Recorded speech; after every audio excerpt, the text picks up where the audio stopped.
Assalamu alaikum, this is Dr. Monel Idrisi, author of the Muslim Narcissist book and empowerment coach for Muslims.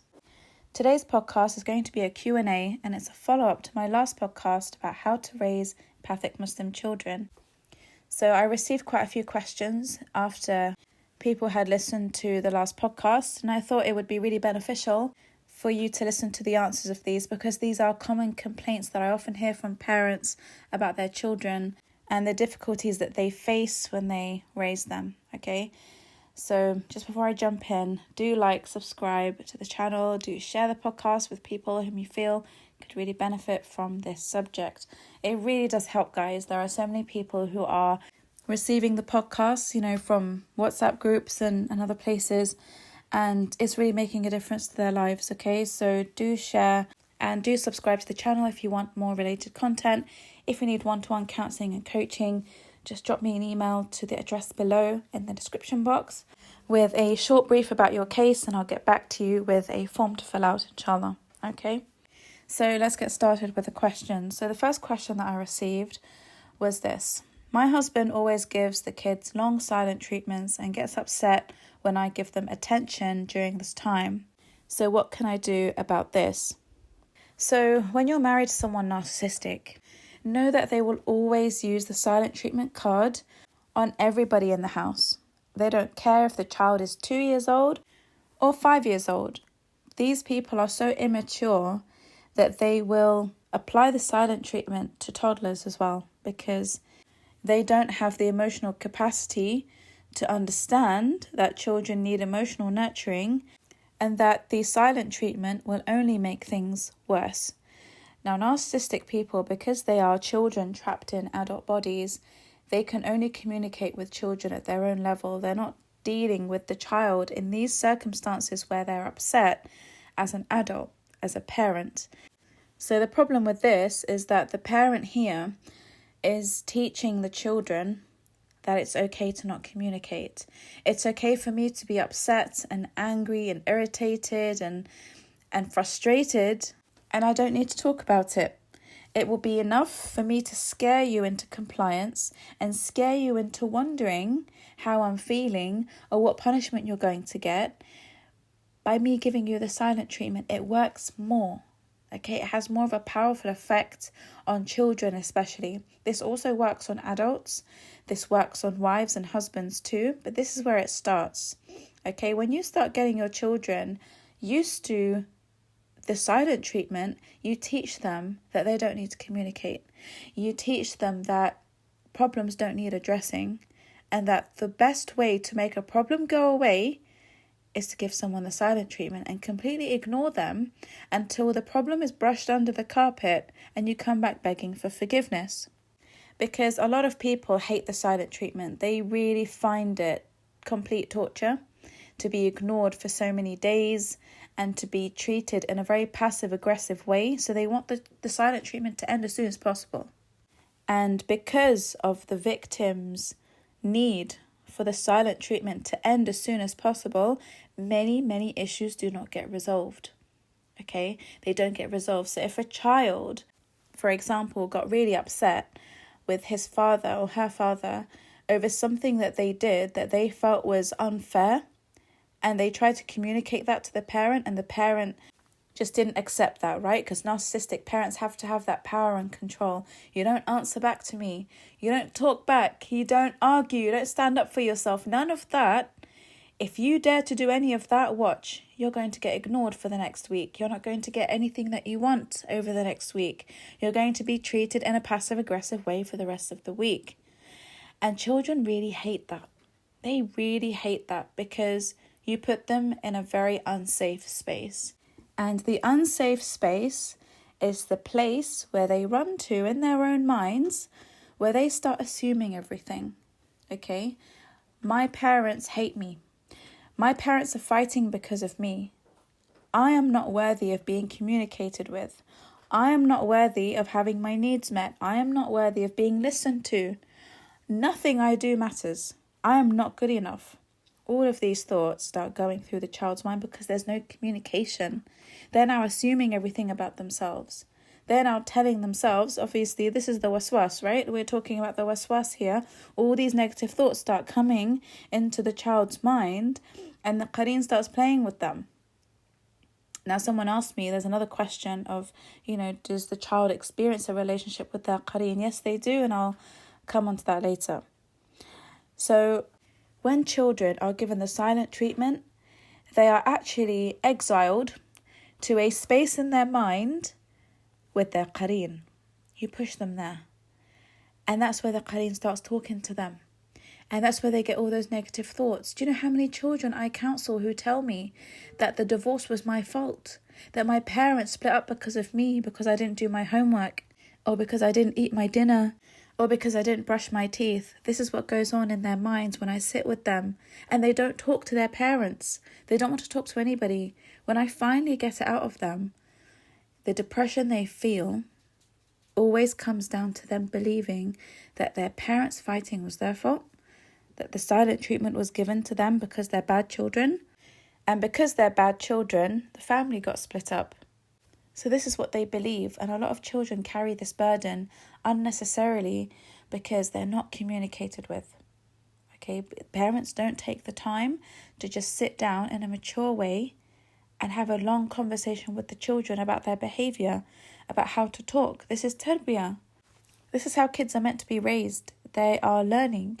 They are in an educational journey at the moment, a moral journey where they're learning how to answer back to parents and how to ask for what they want, how to ask for what they need, without needing the silent treatment to be used every 5 minutes as a weapon to scare them. Because believe me, when you give your kids the silent treatment, they will go to other people to talk.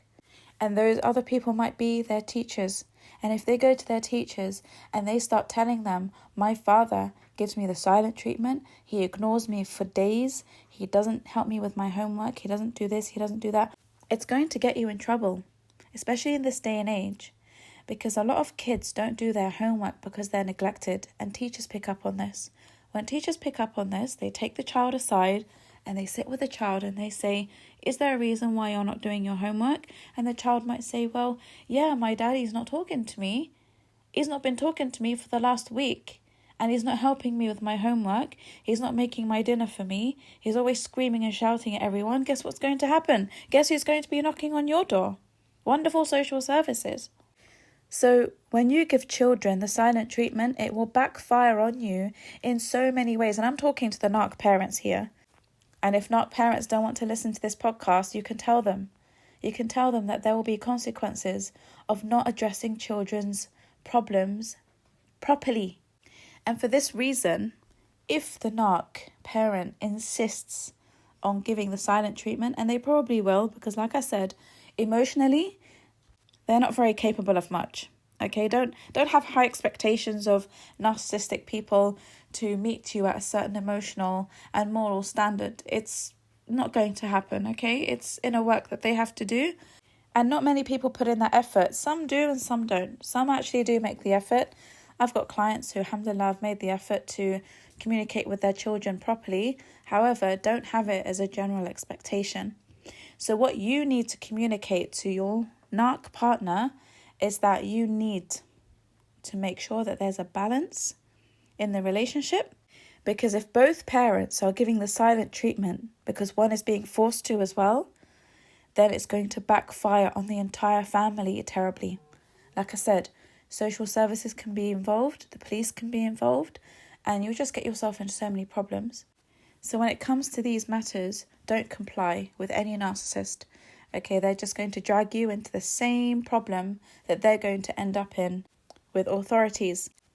So my advice here would be to always make sure that if a narcissistic parent is giving your children the silent treatment, you balance it out by communicating with them to let them know what's happening, to let them know that dad is upset or mum is upset, and this is the way they deal with it, but it's not the right way of dealing with things, and that it's always good to talk. Give your children an opportunity to talk and tell you how they feel so that it lessens the pain of the silent treatment from one parent. With time, they will start to understand that their father or their mother is not behaving in a healthy way and that this behavior should not be copied. Get them into the habit of feeling comfortable telling you how they feel and communicating, because it will make them feel better. So if you get them into the habit of accepting the silent treatment because that's what dad said and you've got to comply and you've got to face your punishment and not talk to him, then you're going to teach these children that it's okay for them to do that, and they'll do that with their future partners as well and their future children because it worked on them. Okay, whatever works, they're going to continue. Cycles work based on patterns of behavior that were effective before. All right, so you have to make sure that there's plenty of communication from you while a silent treatment is going on. Don't rub it in the narcissist's face. Don't have fun in front of the narcissist with the kids. Don't go out of your way to show that you're the loving parent. No, even if it's not when the narcissist is there, like if it's before bed or something, just make sure you have that time with your children to explain that this isn't the right way of doing things and that inshallah your dad will get better in this or your mum will get better. They're just really upset and that's how they deal with things. And don't say it in a way that makes their parent look bad. What you want to do effectively is to teach your children that everyone's different. Everyone deals with anger and being upset in a different way. Some people will give the silent treatment, but the best way of dealing with it is via communication. Okay, so you're not teaching them that their father is bad or their mother is bad. You just teach them that there are some things that your father is wrong in and he needs to work on that. And until he works on that, I'm going to help you, right? I'm going to show you the best way of communicating because no one likes the silent treatment. Okay, so approach it from that angle and inshallah you can balance it out so that you're not creating or fueling any hatred towards the narc parent, and at the same time you're able to give the child what he or she needs in this time, and especially when there is a high chance that they could go and complain to other people outside of the home about this and create marital problems and all sorts of issues. Okay, so just have a chat with the narcissist about this and just let them know that these are the consequences that could come out from the silent treatment, and hopefully that will be something, it would be a motivator to stop them giving the silent treatment to their children and also to stop hitting them and abusing them in other ways. All right, so I hope that helps, inshallah. Moving on to the second question. Someone said, my 7-year-old daughter lies a lot. What can I do about this? So there are many reasons why children lie. Okay, so most parents think that it's because their children just want to get away with doing something bad, so they lie about not doing it, and it becomes a problem when it escalates, right? But the truth is there are loads of reasons why children lie. Or they may not give you the full truth, or they may hide some information. Okay, so it's not just pathological lying that we're talking about here. We're talking about hiding information and, just being manipulative when it comes to this, distorting the reality of things in various ways. So when children start to lie from a very young age, and this can be from the age of 4 and maybe even younger than that, right? If they start from the age of 4 when they have no need to, then in general it means that they're testing out new behavior. They want to know what will happen if they give a different reality of events to their parents. They just want to test and see what happens. And they want to see if it's accepted or not. If it's accepted, then wow, distorting reality is something that I can enjoy doing, and I can come up with loads of different things that I can say to make life a lot more interesting. And if it's not accepted, then they will learn that you have to tell the truth, that you have to give an authentic account of everything that happened. And you teach them the benefits of this. You teach them that people will learn to trust you when you tell the truth all the time. You teach them that, only people who are not nice lie a lot. Or that if they continue to lie, people will not believe anything that they say later, and this could be a real problem. If you haven't read the story, The Girl Who Cried Wolf, to them yet, read it to them, especially if they're in the habit of lying. It will just give them some moral teaching about the consequences of lying, okay? So when they do it from a very young age and parents are really frustrated, like, you didn't have to lie about that. I saw you take the cookie. You could have just said you took the cookie. I'm not going to be mad at you for taking the cookie out of the jar, but why are you saying that you didn't? And because parents don't understand it, they just get angry and they start shouting and they'll start screaming and they might even hit the children for lying. And as you can imagine, this makes the problem 10 times worse. A wonderful example of this, I don't know if anyone watched it. There was a show on TV called Outnumbered. It's a comedy show about a family. And the boy Ben, he was known for this. It's absolutely hilarious. It's about an English family and they have a son who just lies all the time about anything and everything. And it's just what makes the show so funny. But you can see the nature of children in that. Just watch one episode just for the fun of it. You will understand why it can get really frustrating for parents to deal with a child who's so young and lies so much, and they just have no idea why this child wants to lie. It's because they have fun with it. They really enjoy lying because they're making up a new reality in their heads. They're experimenting with a different world, and they want to know what will happen if they say, well, I didn't. Am I magic? Can I be magic? If I say that I didn't take the cookie and I know my mum saw me take the cookie, if I say no, will that change her reality? They're having fun with it. So when children that young get away with lying, they have this puffed sense of ego like, oh my gosh, I am magic. I actually managed to distort my mother's reality or my father's reality, and they go to their rooms so chuffed with themselves because they managed to do it. Okay, it's just a game. Don't take it seriously. If they start lying from a young age, yes, it's concerning, but treat it as a game with them too. Okay, understand that they're still learning about realities. And this is where the foundation is set for gaslighting. Okay, the best gaslighters are those who got away with lying so much when they were children. So they have this inflated sense of ability to distort people's reality. Okay, when you distort someone's reality, you make them feel like they're going crazy. You've seen the narcissist do something and they're telling you, no, you're just seeing things. Or no, you're just hearing things. You didn't see that. I never said that. I never did that. And then you start to question your own reality. You might have seen it with your own eyes, and they'll still make you question it as an adult. It's because they got used to doing this as a child, and their parents couldn't be bothered with them. They're like, oh, fine, whatever. He said he didn't take the cookie. Fine, whatever, just go to your room. Fine, whatever, just go and play outside. Fine, whatever, just get out my face.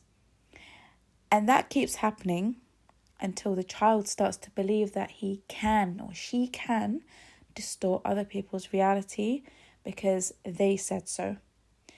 And then they grow up to be adults who gaslight left, right and centre. They make you feel like you're the one losing your mind because they're like, well, I've been able to do it throughout my entire childhood, and now you want to tell me that I'm in the wrong, that I'm the one who's crazy, that I'm the one who has something wrong, I'm the one with a disorder. Oh no, you were definitely hearing things. What you just saw 5 minutes ago, that didn't happen. That what you just heard, that was never said. I issued a talaq. No, you never had a talaq. It's all in your head. You're the one making it up in your head because you want to create problems. This is how it starts. It starts from childhood. So understand that it's children experimenting with realities, but don't allow it to escalate. Okay, you've got to sit with children and tell them, look, it's not nice for you to make people look like they're crazy. I saw you do it. So why are you telling me that you didn't? Have a nice, gentle conversation with them about it. Don't scream and shout. And don't have a breakdown and tell them how they're going to end up sending you to a mental asylum because you're losing your mind and your kids are driving you crazy, and it's entertainment for them. Believe me, it's entertainment. They think it's funny. So as you can see again, when you start having breakdowns as a parent because you are losing your mind over having to deal with a child who lies all the time, guess what's going to happen when they're adults? They're going to enjoy seeing that in their partners too. They're going to enjoy seeing people have breakdowns, mental breakdowns, over their gaslighting. Okay, it starts from here. This is where it starts. When I tell you narcissistic personality disorder is developed from childhood, you can see why. This is what I mean. All the manipulation tactics, they start to develop in a young child because they're still experimenting with manipulation and everything. And if that's not nipped in the bud, if they do not get the attention they need, if they're abandoned and neglected, those traits, all those experiments are going to get taken with them into adulthood, and that's how NPD is formed in somebody. Okay, that's the psychological character building part of it. And as we know, there's a spiritual part of it as well, because the Qareen jumps on that bandwagon and he's like, fantastic, someone who is immorally corrupt, someone who is highly manipulative, someone who is a rebel, perfect, I'm jumping on that train. So when a child hits the age of puberty, Qareen jumps in, and I'm going to go into more depth about this when I do the podcast about teenagers, inshallah, what happens from the age of puberty. But it's just to give you some context to this podcast so you understand how it starts. This is how NPD starts in children. So it starts with innocent lying that can escalate. And then other reasons for children lying could be to gain attention or to take attention off them. So if they feel like they're being pressured to do things, for example, have you done your homework? And the child hasn't done their homework because they find it really hard. It's maths homework that they hate, and they just want to lie and say that they've done it to get their parent off their back about it. So they'll lie to take the focus off. And there are some kids who lie to gain attention, so they feel neglected. So they start lying about things that happened at school. I got punched at school. I fell over at school. This person was mean to me.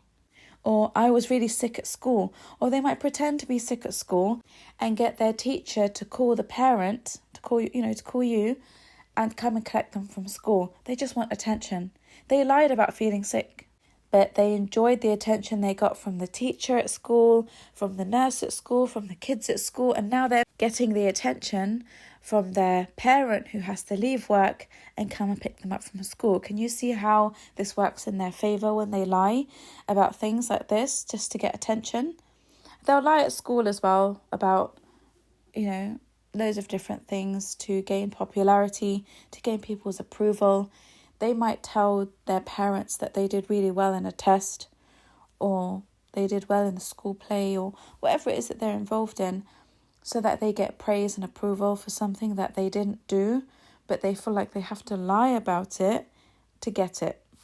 Okay?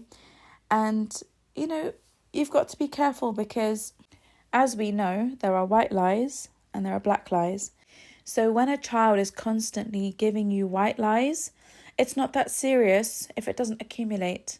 So again, you can solve this by having conversations with the child and try and figure out what it is they're missing and what they need support and help with.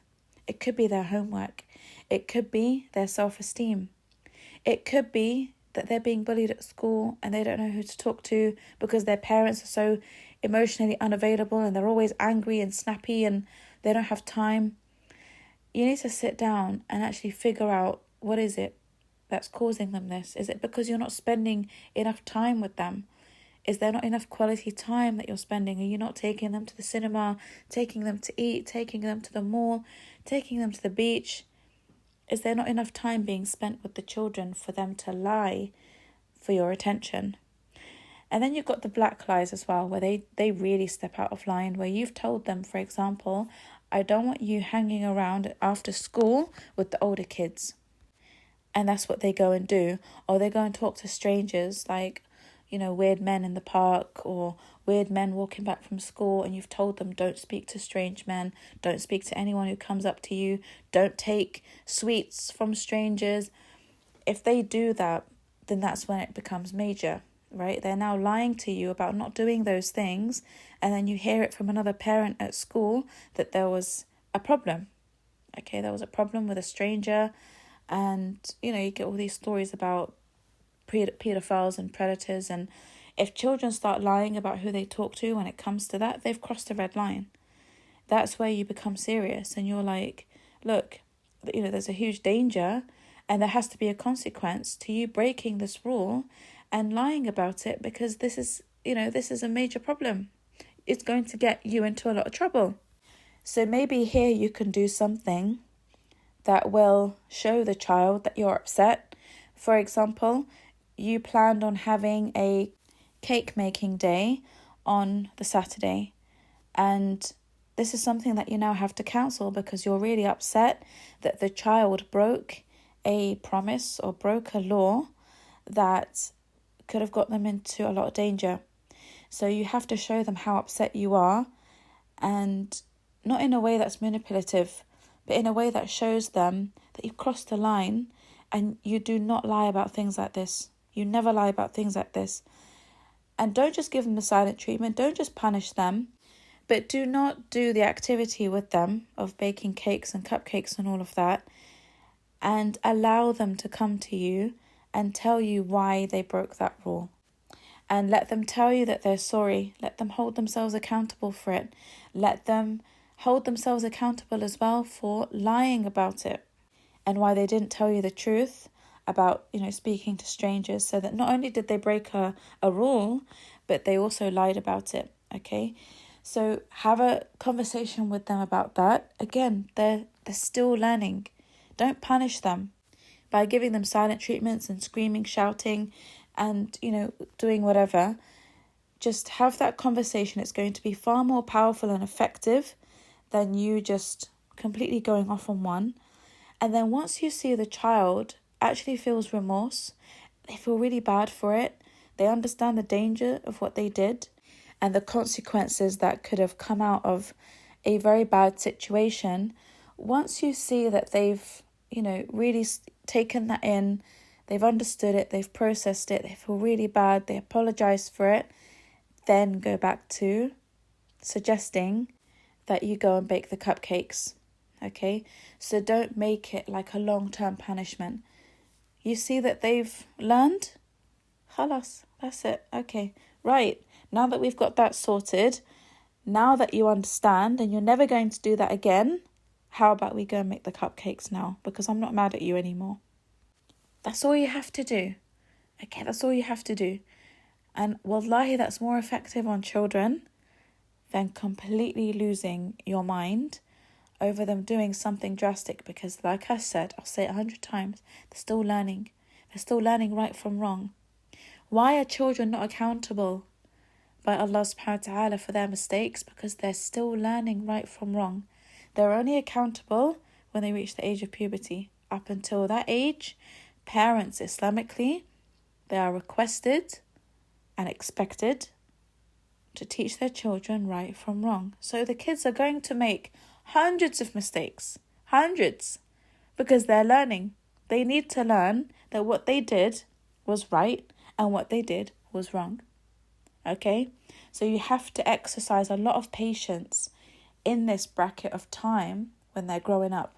So from newborn to the age of puberty, the patience that you have as a parent is highly rewarded by Allah subhanahu wa ta'ala, because they're considered to be innocent children. Even though the children of our generation now probably know a lot more than teenagers did 15 years ago, it doesn't change anything. Okay, it doesn't change the rule in Islam that children will not be accountable for their mistakes. They're not considered to be sins. They're considered to be mistakes. And they should not be punished the same way people commit major sins. Okay, that's the difference. Children make mistakes and adults commit sins that they are accountable for. So please exercise patience, and you will find it more rewarding in your parenting, and you will see the lying become a lot less as you communicate with the children and they start to see that there's no need for it. Okay, they gain more from telling the truth than from lying. So moving on to the next question, a sister asked, my husband only hugs the children when they are good. Is this wrong? Yes, it is 100% wrong. Because what's going to happen here is that you're teaching children that they have to earn affection.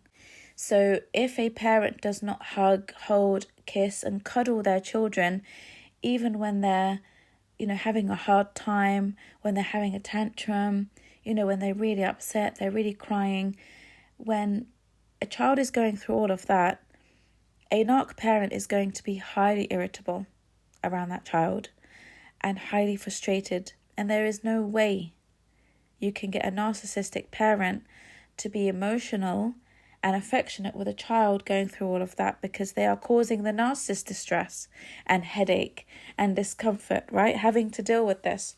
So narcissists know that children, they love affection. So what they will do is they will withhold it until the child gets back in their good books. So the children have to work extra hard to get the approval and the forgiveness of the narc parent so that they could get a measly little hug or a measly little kiss.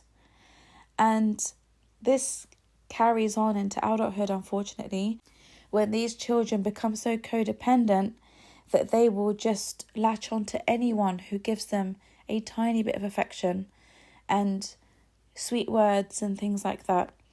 So this is more often than not seen in women when they have fathers who are so emotionally distant and absent that, they rarely get a hug. They rarely get told that they are loved and, or kissed and cuddled or held.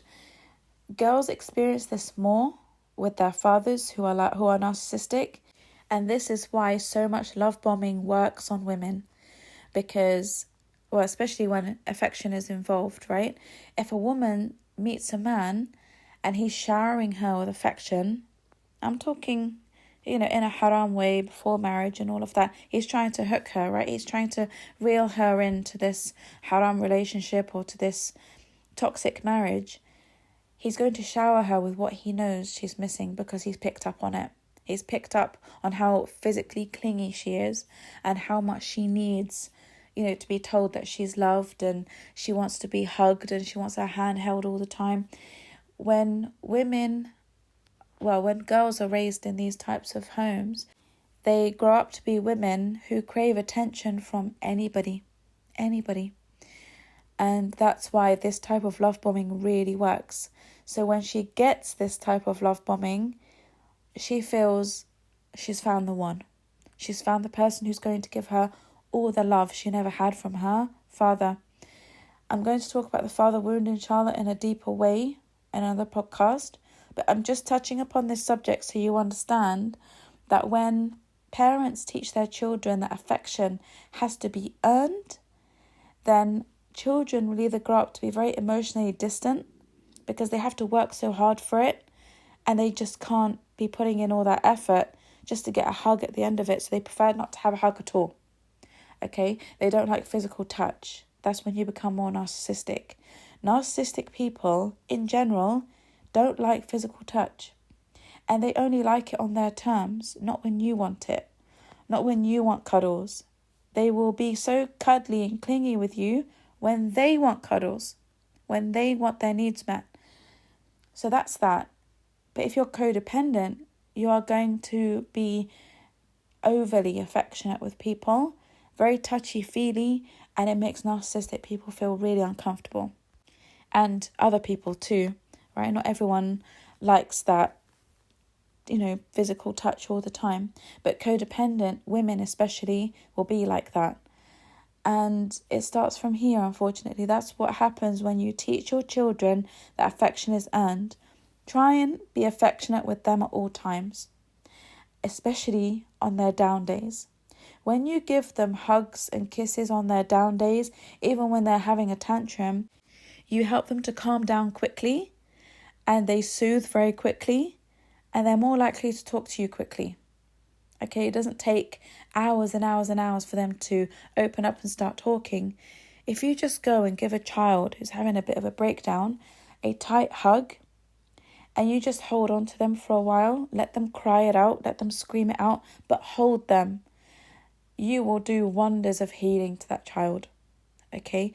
Not only will they open up and talk to you, you will calm all the waswas that's in their mind and also their self-doubt.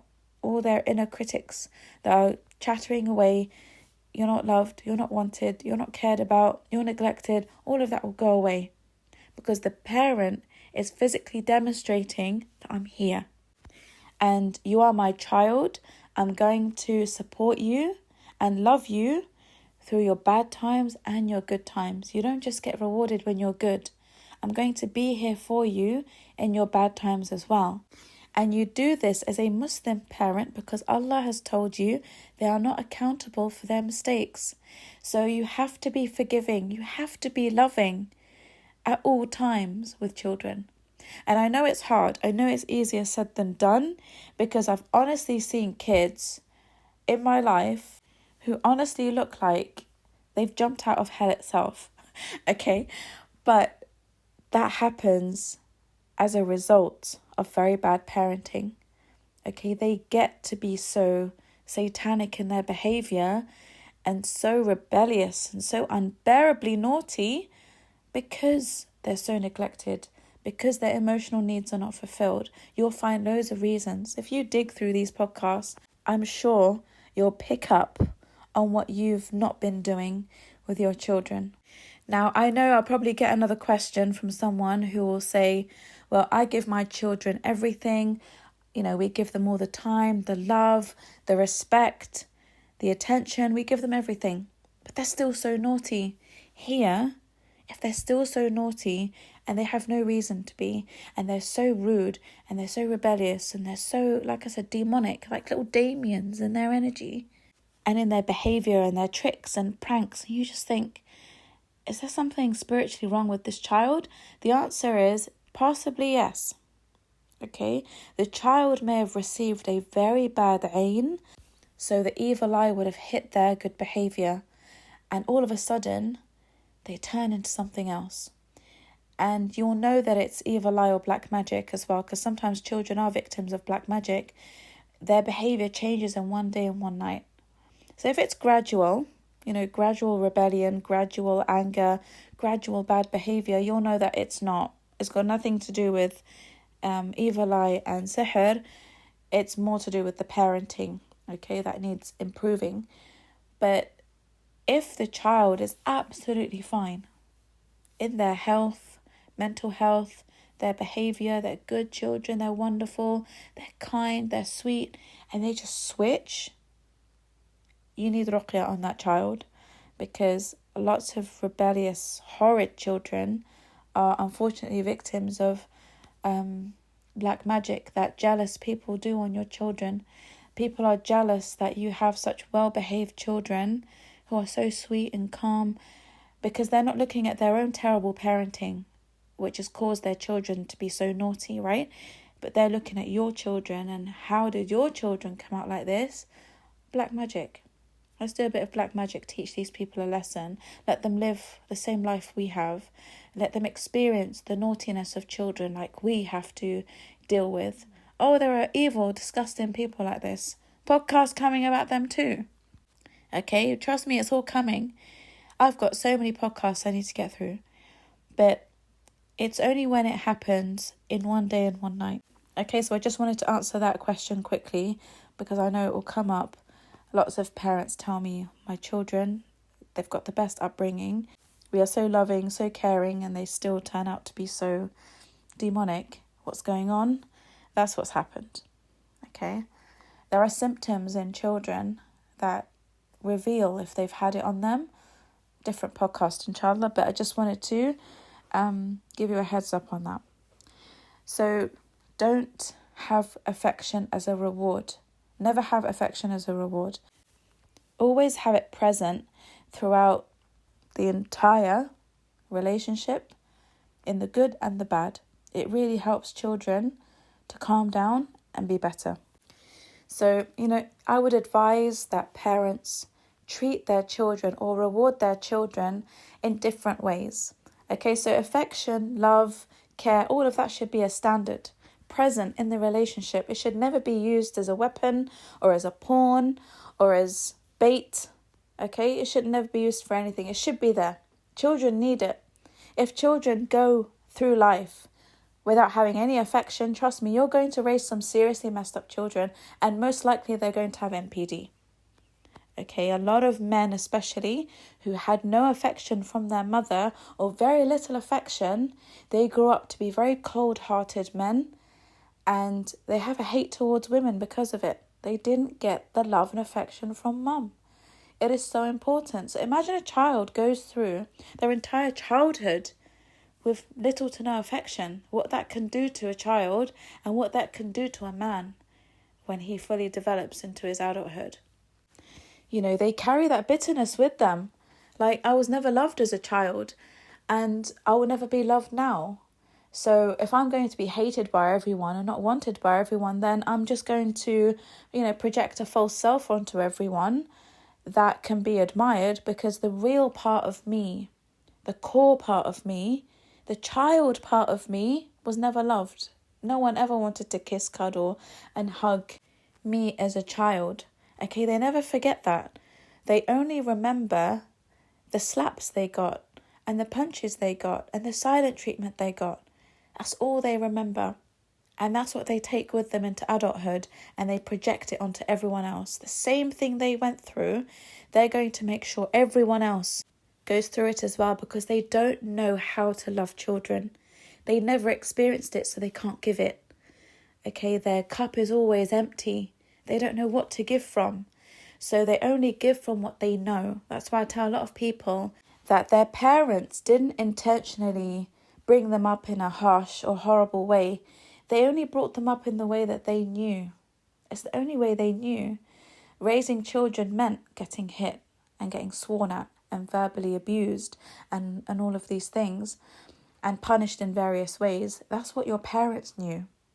If they were raised with love and care and kindness, they would have given that to you as well. So broken parents raise broken children. And this is why a lot of narcissists, they grow up not knowing how to parent children and not moving beyond the immaturity of a child. Okay, they're stuck there. That's where they're stuck. Mentally and emotionally, narcissists with full NPD are still stuck in their childhood because they never got to process anything. They never got to process love. They never got to process their emotions. They never got to learn how to communicate properly. All they have to process is the abuse they went through. And because they never could process it, they're stuck there. And that's why they act like a child with everyone, including their own children. They don't know how to parent, and they don't know how to be a husband or a wife. They don't know how to be any of those things, but they'll be a great CEO. They'll be a great manager at their job. They'll be a great businessman because emotions are not involved. Okay, when it comes to their own personal life, they will take their childhood with them, and this is how it progresses in a very bad way. They're still stuck in their childhood. So I always tell people, do not use affection and love and, showing that you care about your children and showing that you love them. Never use it as a punishment. You will actually get punished for this by Allah subhanahu wa ta'ala. You will be held accountable for this because Allah subhanahu wa ta'ala has told you already they will not be accountable. And you lose out on your ticket to Jannah. Your intercession of a child who dies before puberty is so valuable for a parent. You will lose out on that if you abuse a child. So if you were to lose a child to death before puberty, and you have abused that child and you did not fulfill the rights of that child, and you just maybe abused them all the time, verbally abused them, physically abused them, gave them the silent treatment, made their life a complete misery, then you will lose out on the privilege of the parent on the Day of Judgment of having the intercession of their children who died before the age of puberty. Okay? So Allah subhanahu wa ta'ala gives us loads of chances to get to Jannah with golden tickets. And children are from those golden tickets. Okay, so if a parent finds him or herself on the Day of Judgment, needing hasanat, they need more points to get into Jannah, Allah allows their child who died before puberty to intercede and ask for their forgiveness from Allah subhanahu wa ta'ala, and Allah will grant it for that child, because the child will say that they raised me in the best way. And because the parents were patient with qada Allah wa qadaru. Okay, khalas, you accepted that inna lillahi wa inna ilayhi raji'un. The child has gone back to Allah subhanahu wa ta'ala, and they will be a golden ticket for you, inshallah, on that day. So that patience with a wonderful upbringing of that child will earn you the intercession of the child. So people lose out on this wonderful opportunity when they abuse children. And this is why I'm trying to help narcissists open their eyes to the reality of this situation so that they can fix up and stop ruining all their chances to improve and become better people, because they'll find themselves on the day of judgment with absolutely nothing. Nothing. Everyone will have children interceding for them, but not them. Not them. And they will lose out on that golden ticket. Allah's given you the blessing of having children who can be your own ticket to Jannah. It's not just the parents who are our gates to paradise and tickets to Jannah. No, it can be the children too. But scholars don't put enough emphasis on this. They put too much emphasis on Jannah being at the feet of your mother and your parents being your gateway to paradise, when actually it is also the other way round. Parents can also earn Jannah by raising their children in a wonderful way. So just going back to the treats and a better reward system, I would suggest that as an extra on top of the affection and the love and everything you already give them, that instead of always telling them that, for example, if you clean your bedroom, if you tidy up your bed and tidy up your toys, I'm going to give you this. I'm going to reward you with this. Don't get them into the habit of being rewarded for chores they need to be doing anyway. Okay, get them into the habit of being hygienic and being clean. And don't show them that it's something that they shouldn't be doing and that's why they're being rewarded for it. Get them into the habit of cleaning their room every day and being neat and being tidy and having their school bag ready. Get them into these responsibilities from a young age, and don't teach them that these are things to be rewarded for. Instead, what you can do is show them indirectly that you're happy with their behavior by leaving treats around the house for them. For example, you might leave something under their pillow, right? Something that they've wanted. Don't tell them it's because you cleaned your room. Don't tell them it's because you put your shoes away or you fed the cat today. No. You just randomly leave them treats all around the house. Maybe say to them like, oh, go and look at what's in my coat pocket. There's something in there for you. It's exciting for kids at that age. He'll run and he'll check your pockets and there'll be his favourite chocolate bar in there. Or you pack him something special that he really likes in his school lunchbox that he only sees when he gets to school. So you can do these things, and it's an indirect way of you telling them that I'm really happy with your behaviour. I'm really happy with your behaviour. And if they do, neglect things, like they don't do their room, or set challenges for them. So instead of you telling them, I'm really upset with you not doing your room, set a challenge. Let's see who can clean up their room in 10 minutes. Let's see who's the fastest, if they've got siblings. You set them a challenge, and then you set a reward for that. So for example, you say to them, the first person who cleans their room will get to sit at the front today in the car. Or, they'll get their favourite toy today. Or they will get, an ice cream or something. Let there be a reward system for challenges. If you want to get your kids doing something, set them a challenge and then set a reward. It motivates them to do something quickly. But don't give them treats every time they do something they should be doing. Because this programs them from a young age to believe that, what am I going to get in return for me doing this? So if you want me to clean the house, what do I get in return for it? If you want me to do the dishes, what do I get in return? You set up that programming in them from a young age. And that's why so many men are a complete nightmare in marriage, because, They're always like, what's in it for me? If I do the dishes, what are you going to do? It's not a given. It's not something that comes naturally to them to just clean up after themselves and help out, around the house.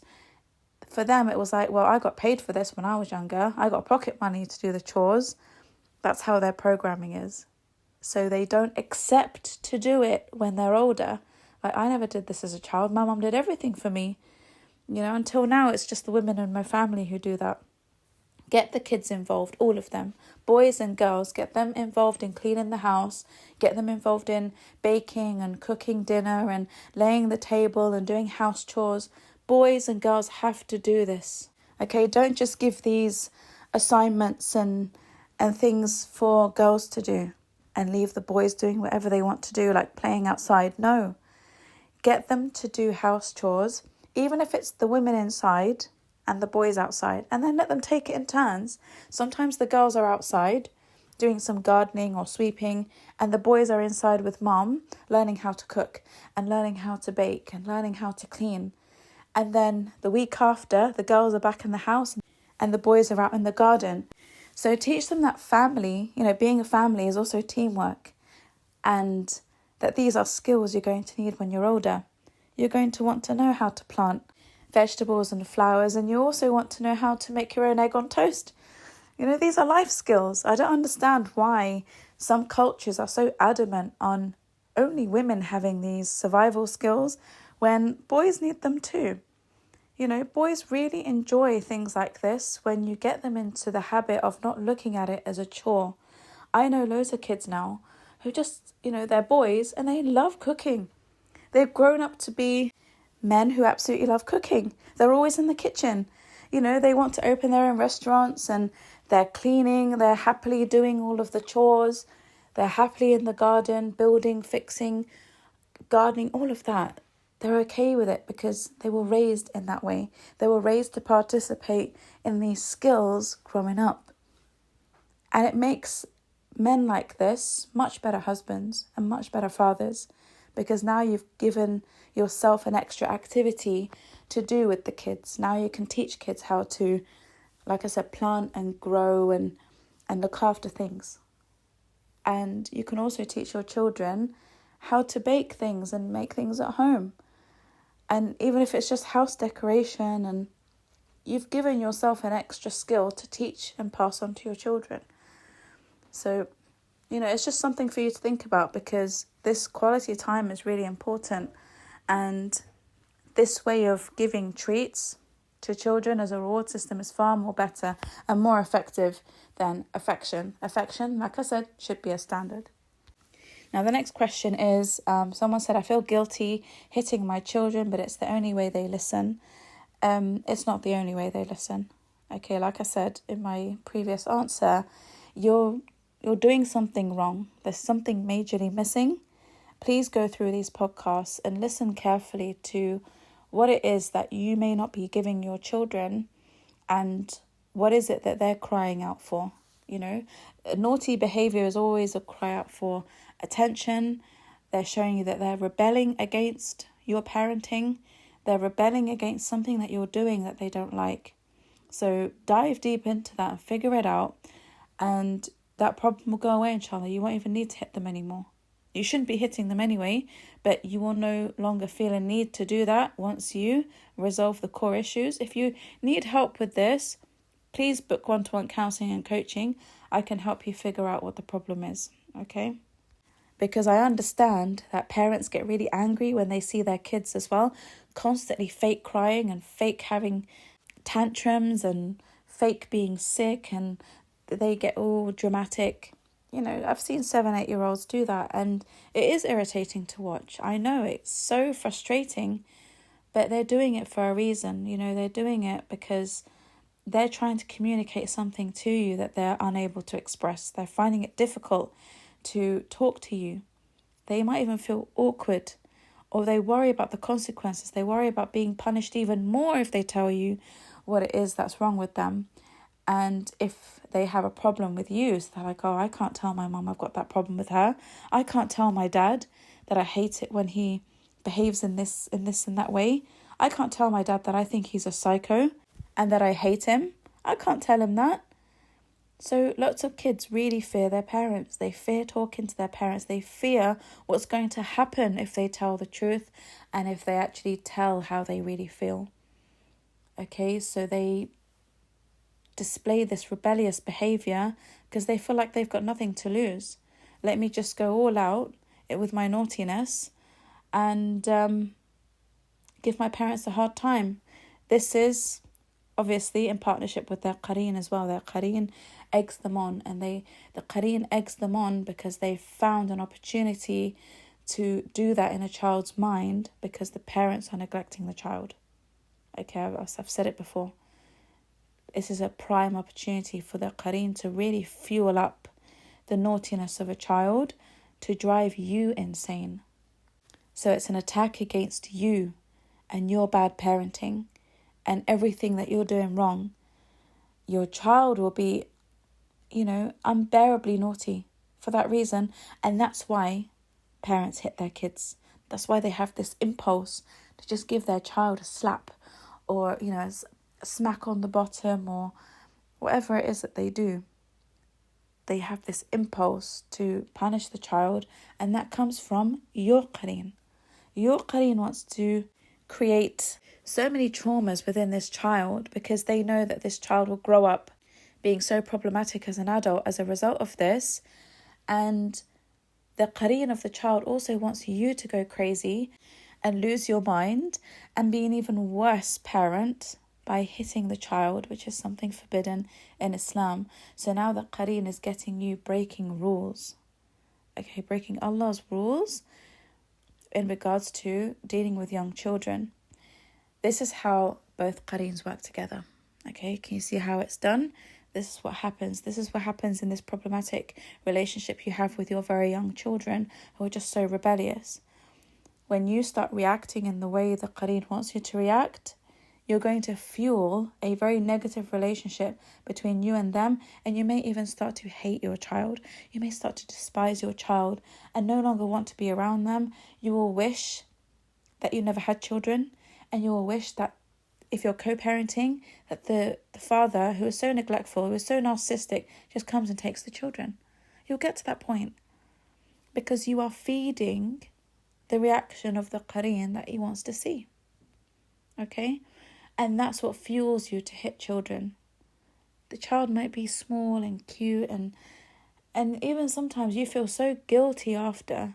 You will sit on your bed, sit on the sofa, and you might bawl your eyes out over it and ask yourself, how did I do that? Why did I do that? Why did I react in such a dramatic, unnecessary way? Why did I go completely psycho on my child? And why do I keep doing it, knowing that it's wrong? That's the reason. Your qareen has control over you when you're in a state of anger and frustration. It jumps into you then. Okay, that's when he has the remote control and he's now controlling everything that you do. And that's why sometimes after an episode like that, you'll sit with yourself and you'll be like, he's only 3. Why did I react so terribly to my child? He's only 3, he's only 4. There was no need for me to be so vile and awful. And then you start living in that guilt. You start living in that guilt and you start feeling like a terrible Muslim. And then you start believing that you deserve everything bad coming to your life. Everything bad coming to your life is as a result of you not being a good person. So it spirals out of control into a depression and all sorts of things. Don't let it get to the point where you're hitting your children to stop this from happening because it's the game of the qareen. As soon as you start hitting your children, you become a very hard-hearted person and it will spiral into other things. Okay? There are better ways of disciplining your children and finding the right boundaries with them without harming them and without crossing the boundaries of Allah subhanahu wa ta'ala. So the next question came from a sister and she said, I am really upset that my children always see me and their dad fighting. What can I do to make this better? So, it's one of those things where, if you're in an abusive relationship or in any kind of relationship with a narcissistic person who is verbally abusive, physically abusive, and you're always arguing and it gets to the point where you're arguing in front of the children, then you really need to take a step back and ask yourself, is it healthy for me to stay in this relationship and allow them to continue watching this? Because a lot of people say, we're only staying for the kids, we're trying to keep the family together, we're trying to, not break it apart, but you're breaking your children at the same time.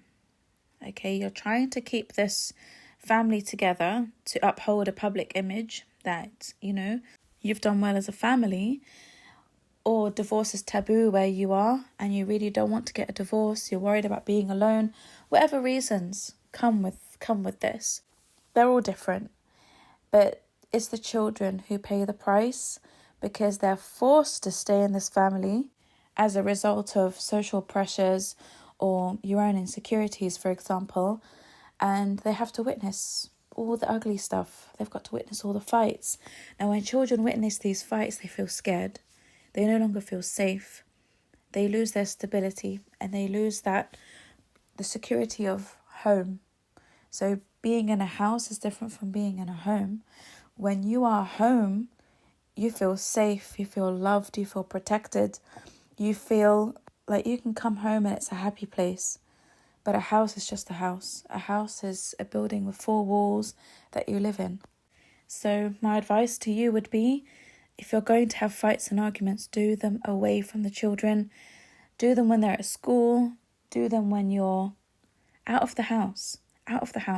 Don't have serious discussions about problematic things at home when you're with the children. And if you happen to find yourself being pushed into an argument, then uphold your boundaries and don't engage when the children are around. Okay? Try and maintain your composure. Don't give a reaction. Stonewall it for a while until you are in a better position to be able to have a discussion, an argument, a debate. But don't do it in front of the children. Postpone it for later, and only you have the power to do that by restraining your reaction. So don't allow people to push you into arguments in front of the children, because that is what their qareen will get you to do. And it's disturbing. It's disturbing for everyone involved. So if you're going to stay in a problematic marriage, then at least make the effort to go to another room or another place to continue those heated discussions. Okay, because it really does destabilize children emotionally and psychologically, and they no longer feel safe and they look for safety elsewhere and with other people. I mean, I've had some people complain to me that the children prefer to be with their aunties and uncles or their grandparents because they feel safer with them.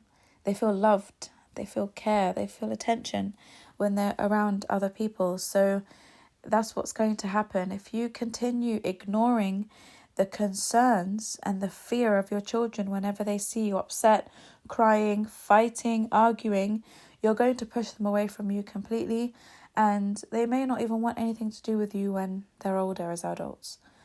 Okay, because they just remember you as problematic, and that you don't care about their presence in the room when you're constantly swearing, screaming, crying, having breakdowns, and you're having horrible verbal arguments in front of each other.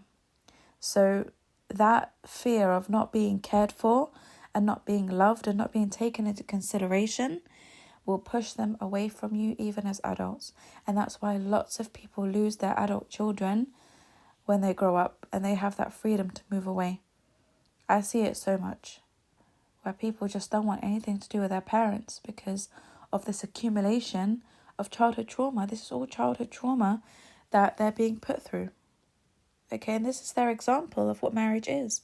That's why I tell people, if you're in that situation where you're fighting like cats and dogs in front of your kids, wallahi, you're better off divorced. You're better off living in separate homes than in a house. Okay? You're living in a house that has no love and no care and no affection. You're better off divorcing and living in 2 homes where children can feel safe and loved and wanted, and they're no longer seeing all these fights. They're no longer seeing their parents break down. They're no longer seeing their parents suffer from depression and possibly suicidal thoughts. Some children have said to me that they have heard their parents say that they want to die. Do you know how terrifying that is for kids?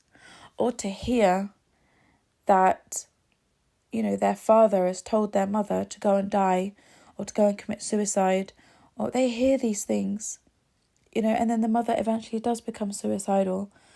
And then sometimes they have to witness their father beating the mother as well, or the mother throwing plates and forks and keys and everything at their father. So if you allow this to continue, you're going to give them so much resentment to feel towards you for ruining their childhood, because you weren't able to take the problems far away from them. Okay, these are the memories they will carry with them. Children are like sponges. They will soak all of this in. And when they're adults, they will want nothing to do with you. So take this seriously. Don't be cruel to each other. No horrible digs, no offensive remarks, no offensive jokes, sugar-coated attacks. None of that. These are still innocent children, no matter how naughty they are. It doesn't matter.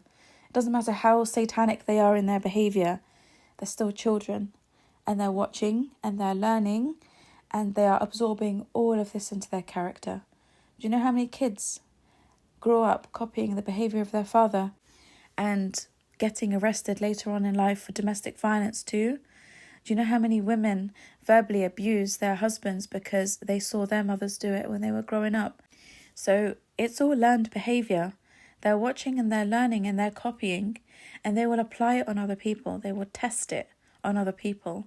And that could be their siblings. That's why so many people experience narcissism with their siblings, because the child in the family who is learning manipulative behaviour and violent behaviour from a parent is now looking for someone to exercise what they've learned on. Okay, they want to put it into practice. So they will target their siblings, they will target their friends at school, and they become bullies, and so on and so forth. Okay, so this is where NPD starts. It starts in the implementation of learned behaviour that is toxic and wrong.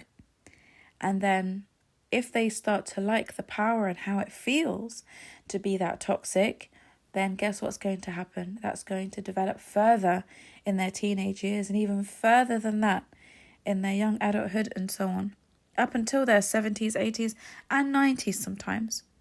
Some people die with chronic NPD.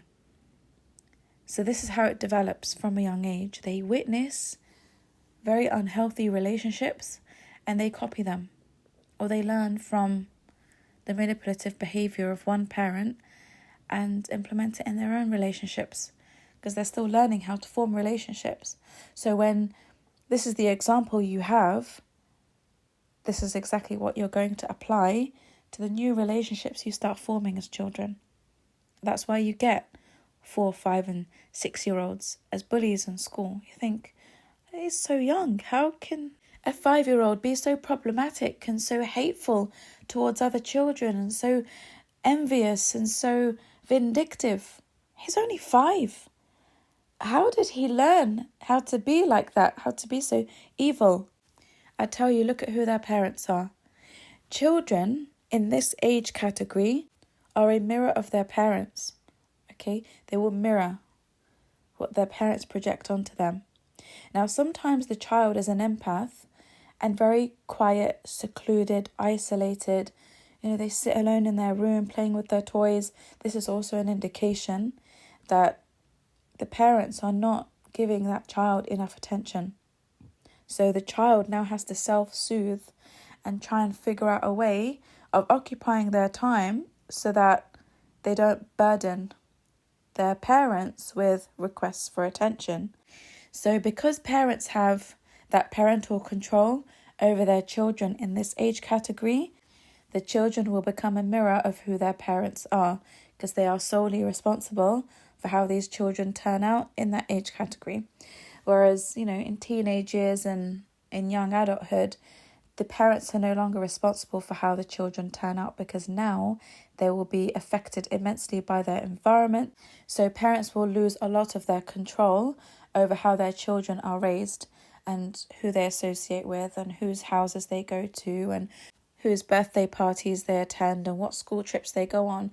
Parents have full control over children in that age group.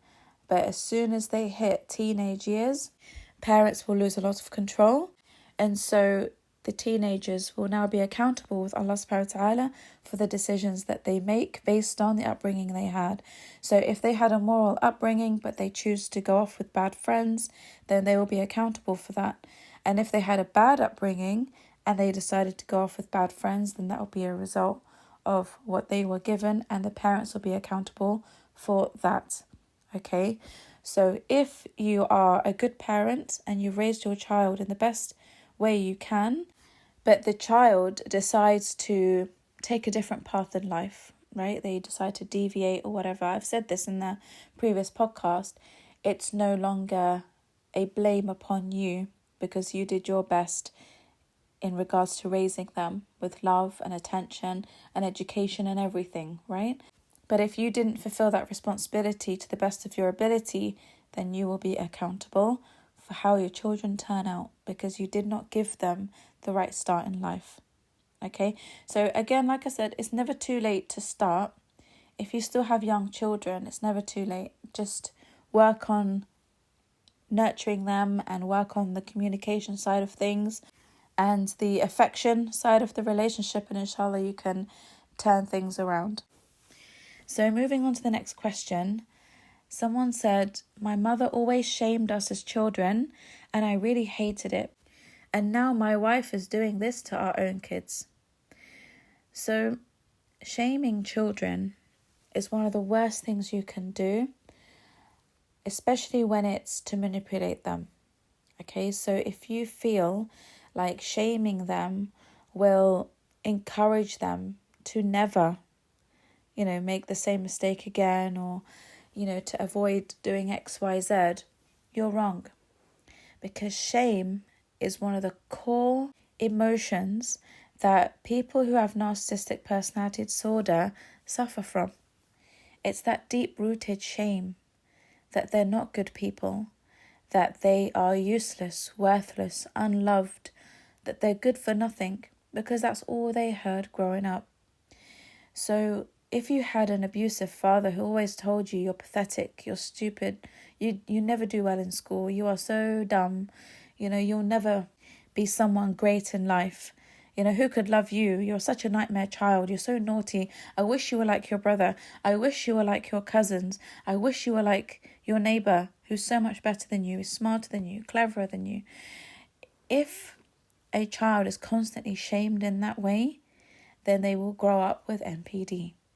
And they will have this real hate towards anyone who has what they were shamed for not having.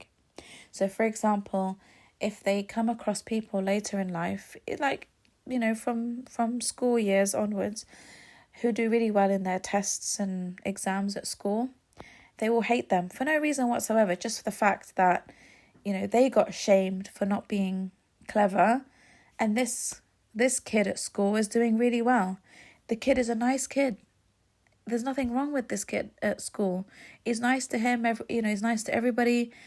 But this child who's now developing NPD has this hatred for this child because he's clever. And nothing else. And they start developing jealousy, hatred, and envy for everyone who has what they were shamed for not having. And that's why, even in adulthood, you have women who hate each other just for being beautiful.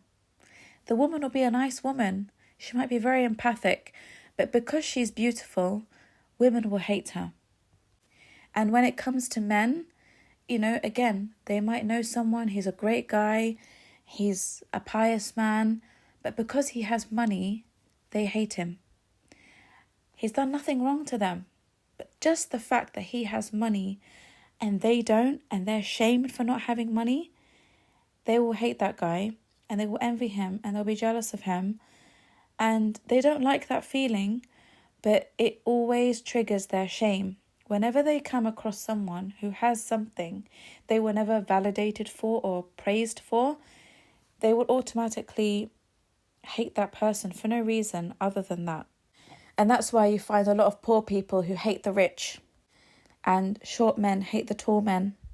And people who work 9-to-5 jobs might hate people who are successful businessmen and women, right? People will always hate other people as a result of what their own insecurities are and what they were shamed for since childhood.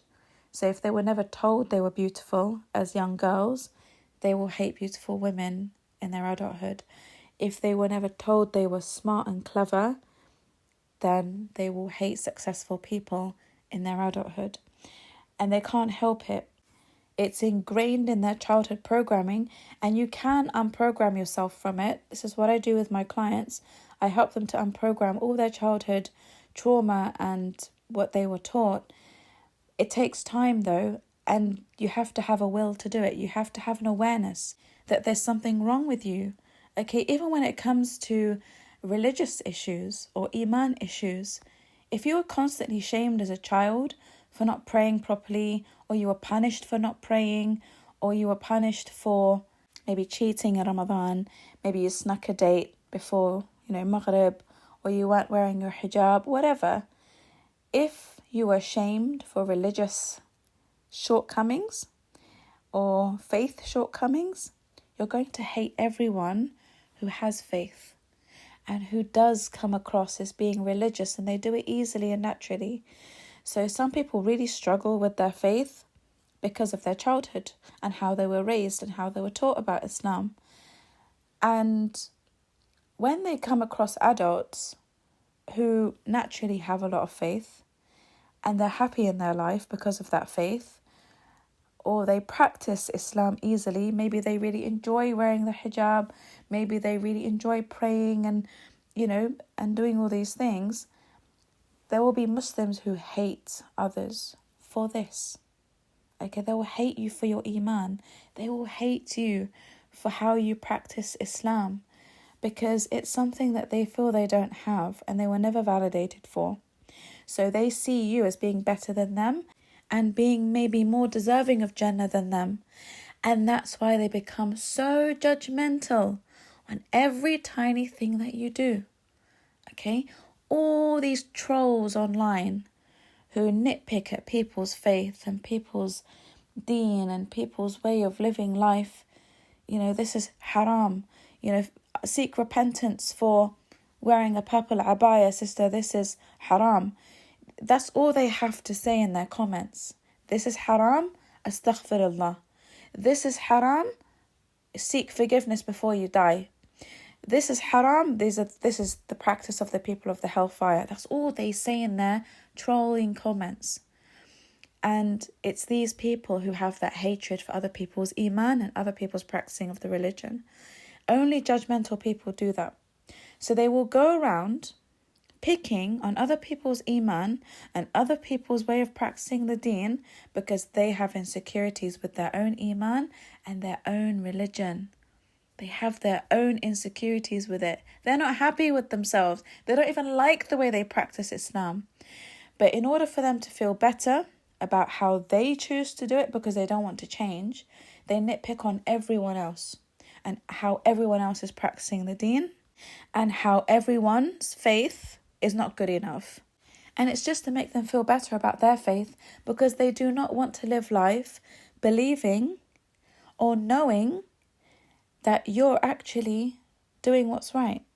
So they nitpick on all the things that you're not doing, or they pick out your faults so that they feel better.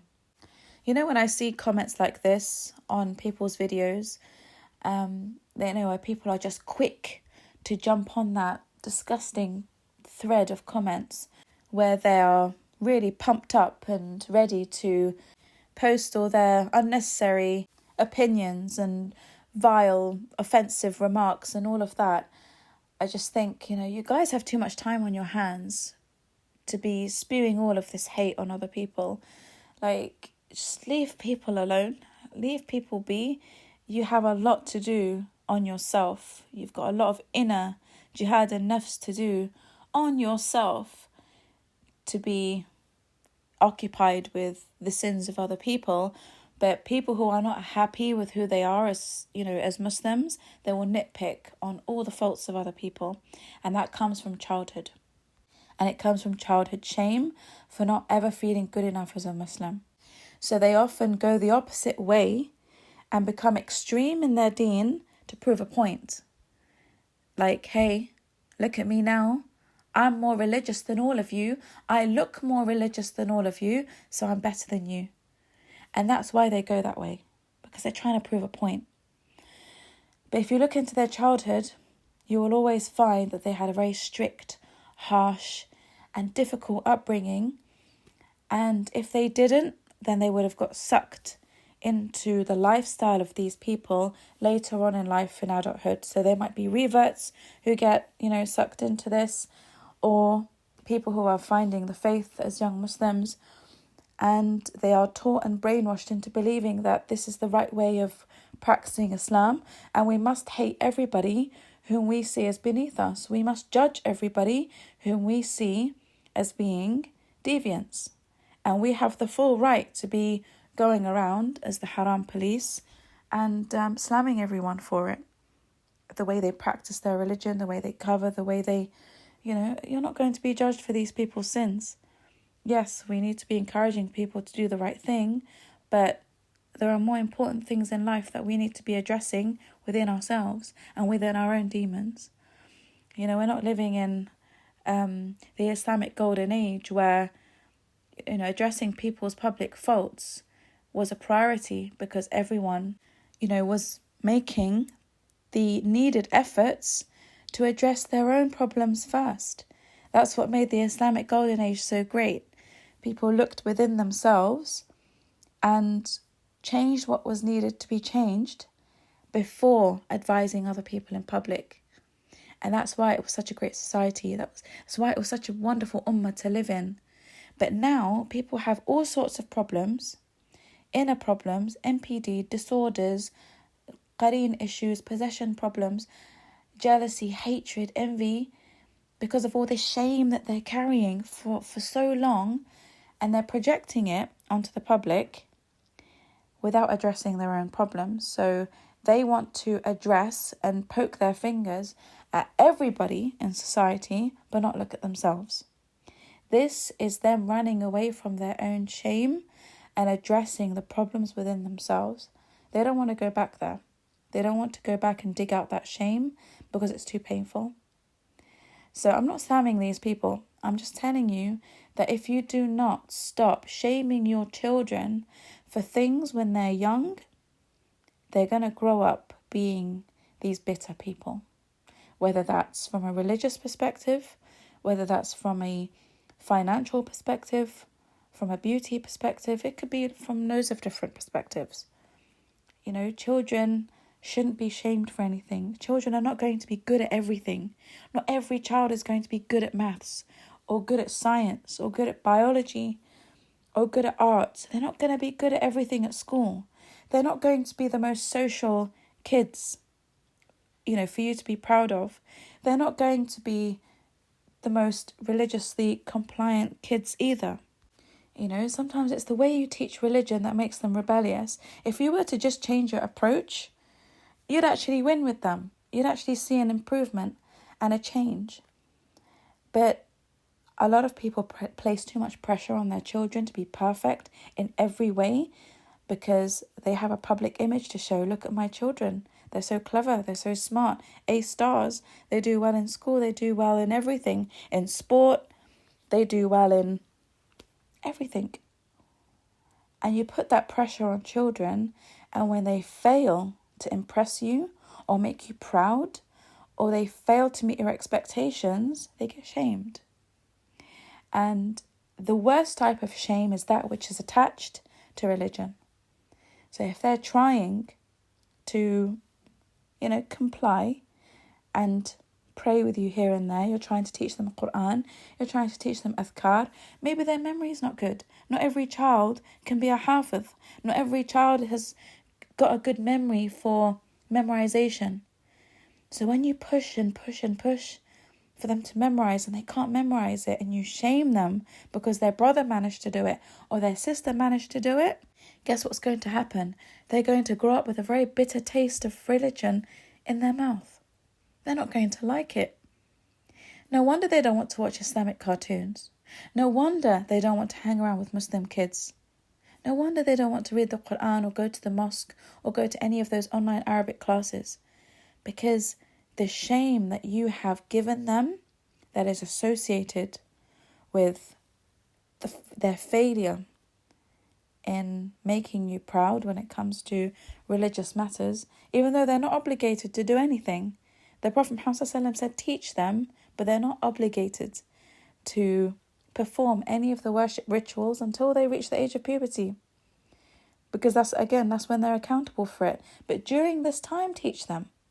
Get them to pray with you. Get them to fast with you sometimes, even if it's not the whole day, just a few hours in the day.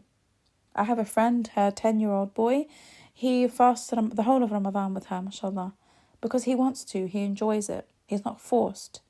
And, the Prophet Muhammad, he used to encourage parents and fathers especially to take their children to Jum'ah. He used to take his grandchildren with him to the Friday prayer and to the Eid prayer and so on, because he wanted his children to become familiar with the masjid. He wanted them to become familiar with being around other Muslims. That's the hikmah behind it, that's the wisdom behind it. So you're raising your children to just be familiar with this environment and being in this environment. It's not because they have to pray or they have to fast and do all of these things. And wear the hijab. Again, I see people put the hijab on, very young children from the age of 7, 8, there's no need for it. They're not obligated to wear it. If they want to wear it, fine. If the children are happy to wear it, okay, don't force it on them. Wallahi, they will grow up with this hatred for religion and a hatred for the hijab. They won't like to wear it when they're older because they don't feel like it was their choice. It needs to be something that's done out of their own free will so that they can enjoy it. Anything that's forced upon somebody, you're not going to enjoy it. Allah subhanahu wa ta'ala himself says, La ikraha fid deen. There is no compulsion in religion. Right has become clear from wrong, and whoever wants to follow the right path will be guided, and whoever wants to follow the wrong path, good luck to him. He's going to have some harsh lessons in his life. So even Allah subhanahu wa ta'ala does not force us to worship him. He doesn't force us to obey him. He doesn't force us into the worship rituals. La ikraha fid deen. There's no compulsion. There's no compulsion for anyone to convert, and there's no compulsion for anyone to obey. When you become a believer, you sign a contract with Allah subhanahu wa ta'ala, in which you state that I'm a believer and these are the rules I'm going to follow. You've now entered a contract with Allah. But if you do not enter a contract with Allah, no one's obligated to obey him because that's your choice. Allah gives us the free will for that. But when it comes to children, there is no obligation for them. So take things easy with them. Take things easy. There's no need for the shame. There's no need for blaming them for things. There's no need for, making them feel so bad and so guilty. They're just innocent beings. You can change a child's life around by changing your perspective on life and changing your perspective on children.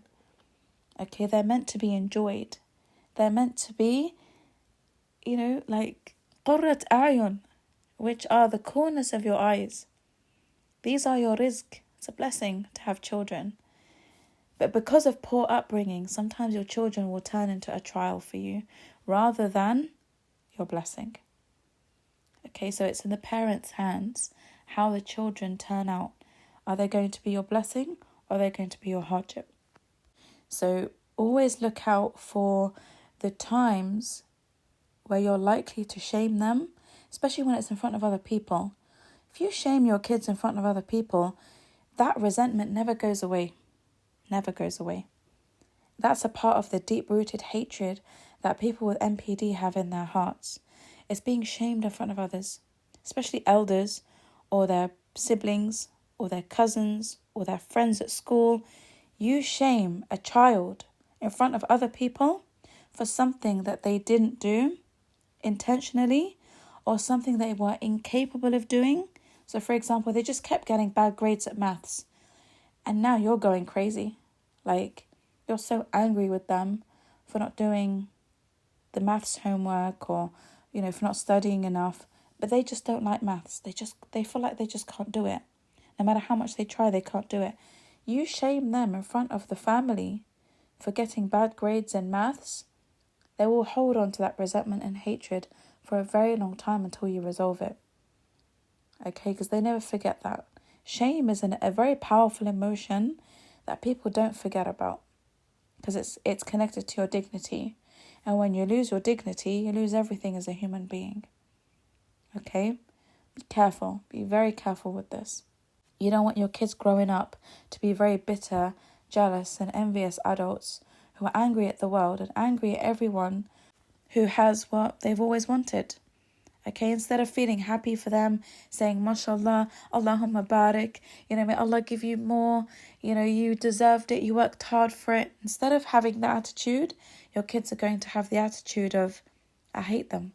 I hate them because they're rich. I hate them because they're religious. I hate them because they have iman. I hate them because they're beautiful. That's how they're going to grow up. That's why you have so many bitter people in the world. It's from that. And this gets worse as well with age. So if people get into relationships with people who shame them for the same things, that's even worse. So for example, a man gets into a relationship with a woman. He doesn't earn very much. She's now comparing him to her ex. She's comparing him to other men. Why can't you go and get a proper career? Why can't you start a business? Why can't you do this and that? Why do I have to end up with a broke man? Again, she triggers and refuels and resurfaces that shame from childhood. Same thing with women. If a man cheats on her, betrays her with another woman who is more beautiful, he triggers the shame of her not ever feeling beautiful as a child, never being told she was beautiful. So when a woman is cheated on, or when she catches her husband or whoever she's with talking to another woman who's more attractive, the rage comes back. And that's why women, they act very erratically and dramatically when it comes to jealousy, especially when it comes to another woman who's more attractive. And she will react in a very toxic way, very dramatic way that feels very overrated, but it's because of all the past traumas that man has triggered in her from her childhood. It's just reinforced the belief that she's ugly. It's reinforced the belief that she will never be chosen for beauty. She will never be admired for her beauty. And, I could list so many things. But this is what happens. So as a narcissist goes through life and they become triggered by the people they meet along the way, their narcissism gets worse. And that feeling of shame gets worse. And they get angrier with people. And they get worse with people. That's why NPD gets worse with time. That's why every relationship they get in is worse than the one that was before it. Because the person before them, and I'm talking about the victim here, so the previous victim would have triggered something in the narcissist to make them worse in the next relationship. Don't ever think narcissists get better in the relationships after you. They always get worse because you would have done something in that relationship to trigger a childhood wound. And that's why they get worse with time, and that's why they get worse with age. So this is the danger of shaming your kids. If you want to prevent your children from having NPD, and you can apply this to your stepkids as well. So if you don't have your own children and you're raising stepchildren, you can apply all of this. Everything I'm saying in these podcasts, you can apply it to them. You will help them so much in not developing NPD when you follow these tips and guides, okay? Because I've counselled so many children. I don't have children myself, right? All this experience I'm getting from counselling and working with children. So it's something to take seriously because I see it all the time. So going on to the next question, someone asked, do I have to explain why I say no to my children every single time? I would say as much as you can. Because, like I said, children are very inquisitive beings at this stage of life. So when you say no and they don't understand why you've said no to something, It's just out of good habit to explain to them, and you teach them as well, you educate them as to why you said no, why is this dangerous, why is this haram, why is this forbidden, why is this not allowed, why is this immoral. Explain it to them, because this is a part of their education. This is a part of their learning journey. So don't just say no because I'm your parent and you do as I say and you have to obey me, and if you want to go to Jannah, you have to just say yes, sir, and that's it. No. Again, you're going to make them hate it. You're going to make them hate the culture and the religion. You're not going to lose anything by explaining it to them. Yes, you're going to have to invest some time in, sitting with your children and having that quality time to be able to explain to them properly why it is you say no to certain things, so they don't get upset, so they don't get angry, and they don't resent you, and they don't start making up stories about you in their head. Like I said before, you allow the waswas to overtake them. There's no need for that. Don't let them assume things. Just sit them down and explain it. Just say, look, I said no because of this, this, this. Do you understand? And does that make sense to you? If he says yes, khalas. He probably won't ever do that thing ever again or ask for it again, because they've made sense of it in their minds now. They can put it to bed. They can give it closure. But if they're asking you for things they need and you say no with no explanation, this is going to hurt them, because it's a need now. It's not a want, it's a need. Children's needs have to be fulfilled. It's an Islamic obligation. So if they're coming to you telling you that they need you to do something, they need you to come into school and talk to their teacher because someone is teasing them, they need you to not put mayonnaise in their sandwich because they don't like it, or that they need some pocket money for school so they can buy something from the canteen, here it's an obligation for you to oblige.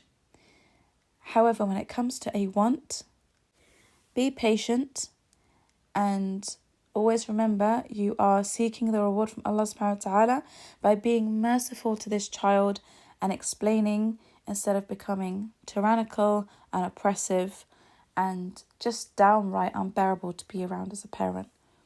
Okay, you'll get the reward from Allah subhanahu wa ta'ala for having that patience and mercy towards your children. No one wants to hear no with no explanation. No one wants to hear that. And again, these are the children who grow up and they're like that with their wives because their fathers were like that with them. Their wife asks them for something and he says no. And she's like, why not? He's like, because I'm the husband and I said so. He gets that from his father. And I'm giving you these examples of what happens in adulthood for you to see the dangers of allowing these practices to go on without realizing that this is where NPD starts in children. So I'm giving you scenarios of things that do happen in adulthood so that you get the bigger picture as to why it's so dangerous for you to be ignoring these things as a child grows. And as their brains start developing and as they start to become more emotionally intelligent. So you need to become more aware of how all of these behaviours will affect them growing up. So it's not going to kill you to explain why you said no. And like I said, most likely they probably won't bug you for those things again once they come to peace and, make sense of your reasoning. And they will actually learn to trust you as well. They will learn to trust your judgment because they'll think to themselves, okay, dad knows what he's talking about. Mummy knows what she's talking about. She's not just saying no, to be mean. She's not just saying no to be horrible. No, she actually made sense. I now understand why I shouldn't be doing that. So you gain their trust. And now they want to talk to you about everything. Now they want your opinion. Now they want your advice and your suggestion on how to deal with things. But when you're someone who just says no, and you're snappy, and you're angry all the time, they're never going to talk to you. And they're never going to approach you with their problems, which means you'll never really know your children. You'll never know what goes on behind closed doors at school. You'll never know what goes on in their head. And you'll never know what issues are festering in their hearts. And you'll never know what disorders are starting to develop because you're so unapproachable as a parent. They can't talk to you. They're too scared to talk to you. They're afraid of telling you something in case they get shamed for it. They are afraid of admitting something to you that they've done wrong in case they get punished for it. And they're afraid of not getting the reaction they need from you, like a hug. They might get a slap instead. So a lot of children, they decide to just recoil, go into their shell, and just let things fester. And look what's happened to the world. Look what's happened to our ummah. Look at all the people in our ummah right now. The majority of people now are narcissistic. Why? Because the parenting is so poor. And I'm not blaming empathic people here for it. I get it. I understand why a lot of people really struggle to raise children with narcissists. But this is the outcome when you stay with people like this. Okay, this is the outcome. You get people with disorders because they're witnessing turbulent marriages, toxic marriages, and this is what they have to learn from. This is their role model in life, and this is what they know about marriage. This is what a marriage looks like to them. It's causing more harm to children than good. Islam doesn't encourage people to divorce over petty reasons, but there needs to be more done to solve these parenting problems in our communities. There needs to be a lot more done with the scholars, with the imams, with sheikhs. Not a lot of emphasis is being placed on this. It's being more placed on the woman who is always pressurized into going back to her abusive husband so that she can keep the home together. That's where the emphasis is. And she goes back to what? A piece of hell on earth for her children to watch every day. So think about it.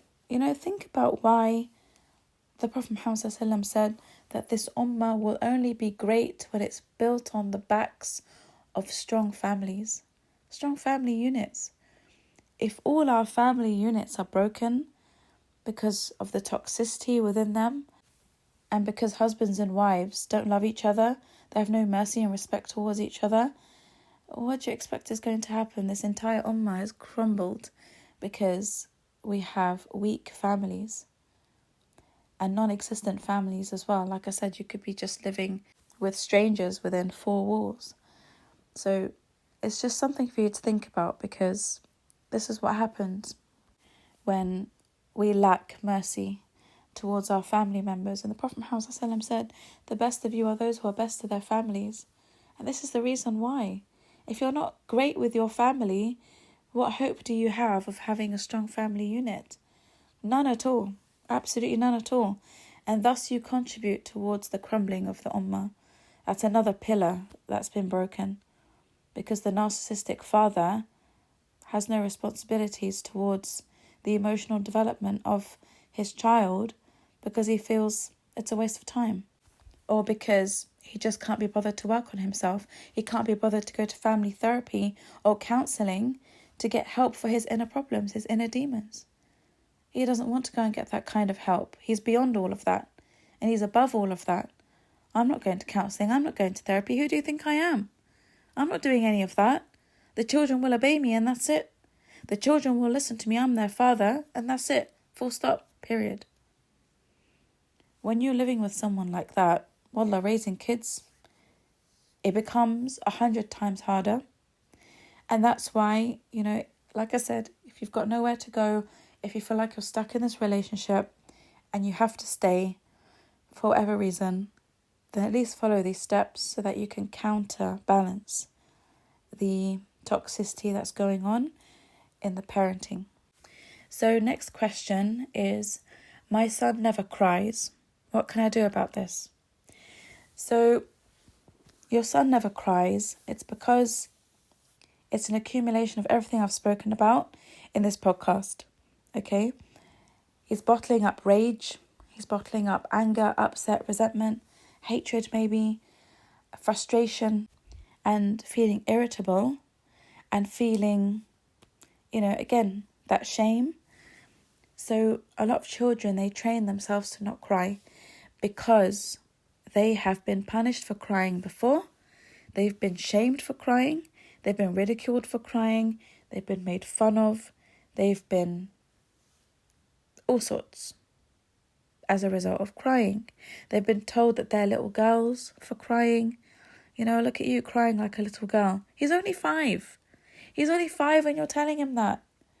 He is a little boy who's going to cry. So when fathers tell their young sons this, boys don't cry, only girls cry, you emotionally cripple the development of that child when it comes to him or her expressing their emotions. So now they don't know how to express their emotions. Now they don't know what's healthy. Do I cry? Do I not cry? Am I being, problematic by crying? Am I causing a drama? Am I causing a scene? Am I causing everyone a headache? Am I an inconvenience now when I cry? Maybe it's best not to cry. That's the safest option.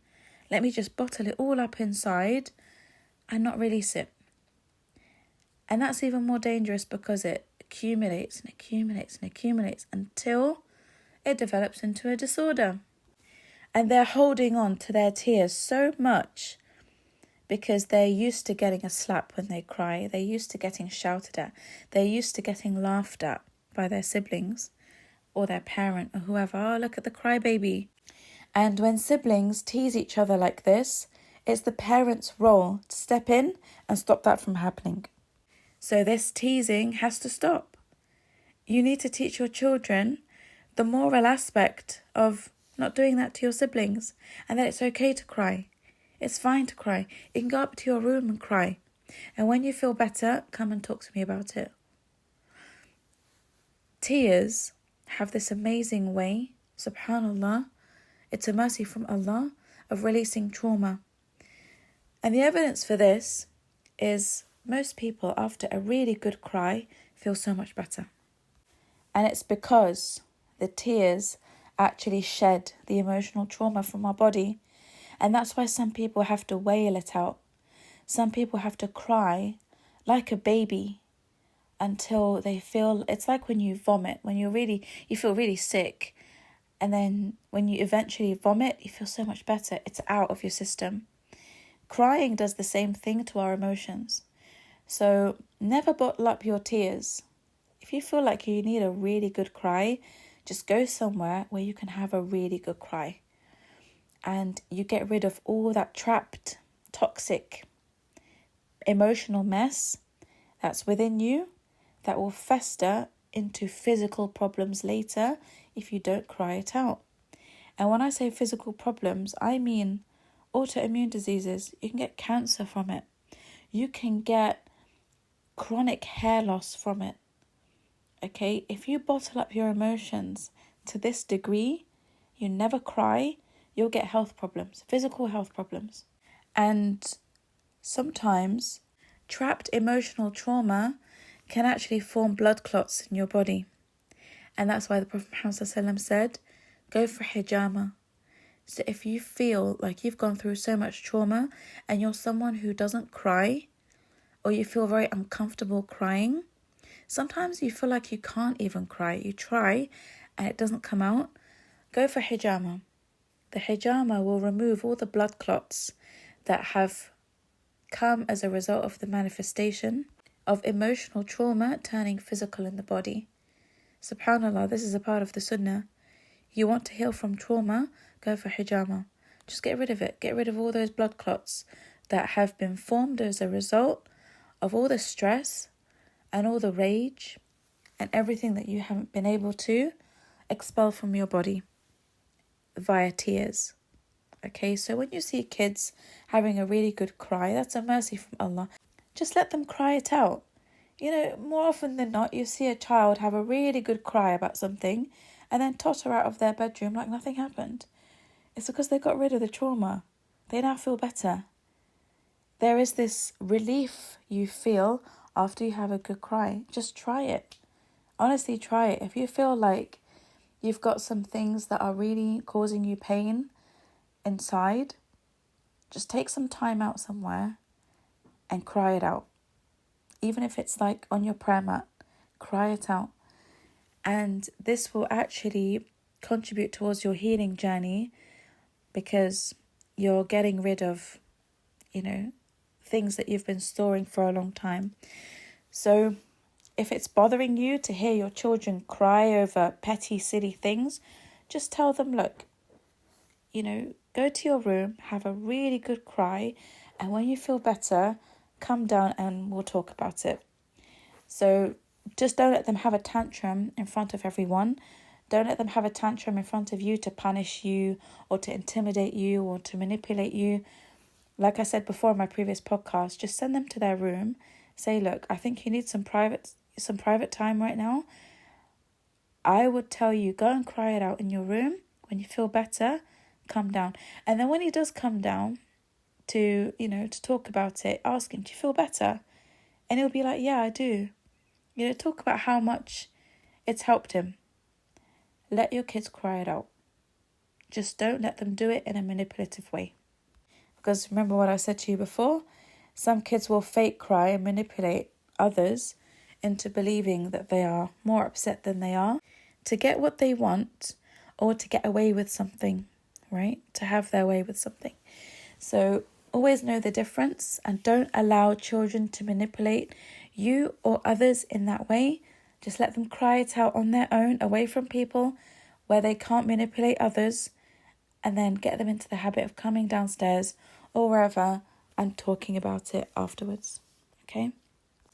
So I've got one last question, and it was from a sister who said, my son begged me for a cat and he got bored of it after just a couple of weeks.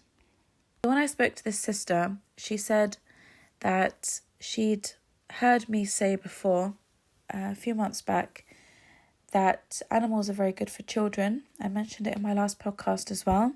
And she said that she had a chat with him and they came to the conclusion that having a cat would be really good for him. So he is 9 years old and he's always on his iPad playing video games, mobile phone games, watching TV, watching cartoons. She got really tired of it because it was the only thing he wanted to do. So he suggested getting a cat. And she thought, okay, well, it'll be more productive for him looking after, a creature than being on his devices all day. So they went together. They picked out a kitten. He was really happy. She said he was fine for 2 weeks. 2 weeks he was obsessed about her. And he cared about feeding her and putting her water and, brushing her and all of that. And then he got bored. She said he just got bored of her and he went back to his video games and his TV and his iPad. And she was left with the responsibility of looking after the cat. Now, she doesn't like animals. She's not a cat person. So it became a burden on her. But at the same time, he didn't want her to sell the cat or give the cat away. So when I spoke to her about it, we basically came to the realization that the reason why he got bored of the cat was because he was the only one engaging with the cat. It wasn't something that he saw other people enjoying, their time with. So she's a single mother and he's the only child she has.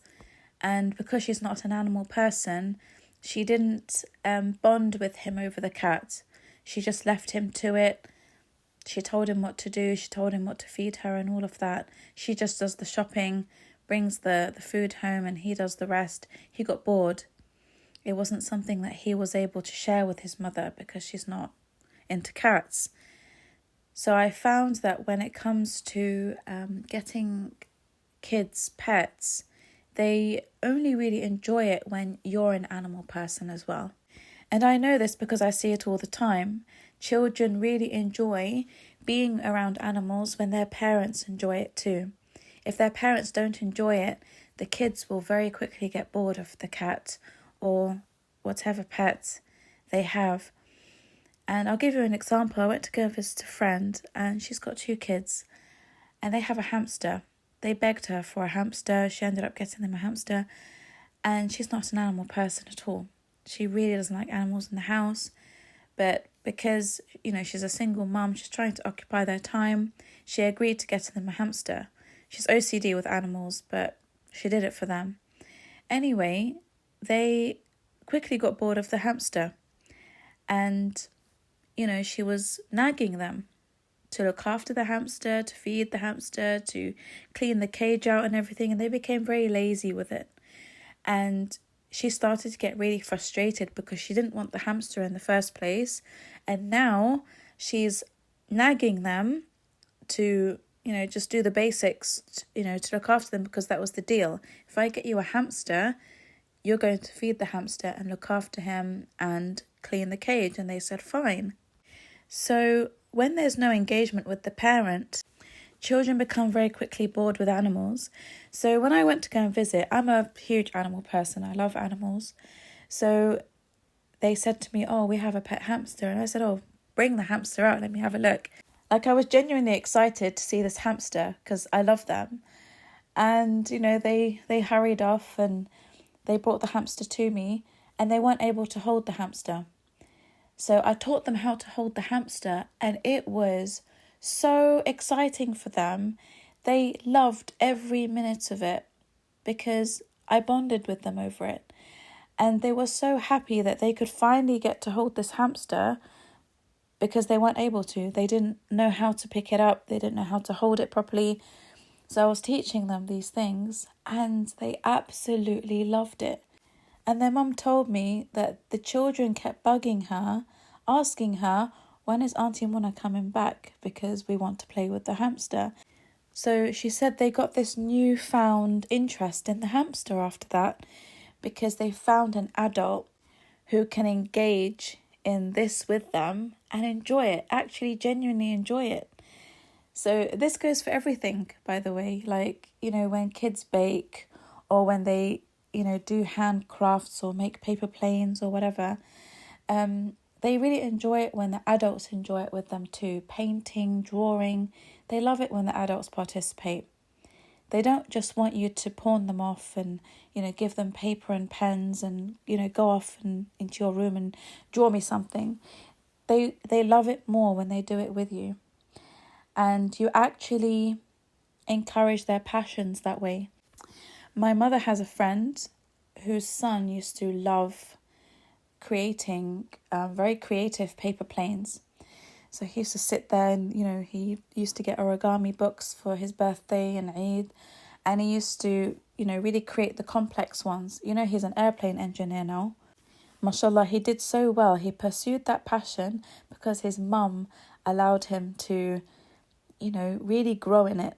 She allowed him to pursue it by buying him books about airplanes and, drawing airplanes and doing this and doing that. He's a top airplane engineer in Saudi now. And it started from his childhood when he was just, he had this obsession with making paper planes and, plane models and things like that. Get your kids interested in pursuing their passions from a young age. It really helps. I mean, my father, when I was younger, the only reason why I'm so into animals now is because my dad was into animals. And he used to really love getting all sorts of animals for us. And I really enjoyed my time because my dad would get involved. So he wouldn't just take me to horse riding and just watch. He would actually do the horse riding with me, and he would participate in the lessons, and I used to find it really fun. It was the best part of him that I loved, because his inner child really came out when he was raising us in that period of time. My dad's not good with teenagers, he's very good with small kids. So we would, do all the fun things like go to fun fairs. He would come on the rides with us. We would go to water parks. He would come on the slides with us. That's how you bond with your kids, right? You can bond with your kids on that level when you join in with them. Kids don't want to see you waving at them while they're on funfair rides. They hate it. They want you to be with them. They want you to experience the fun with them.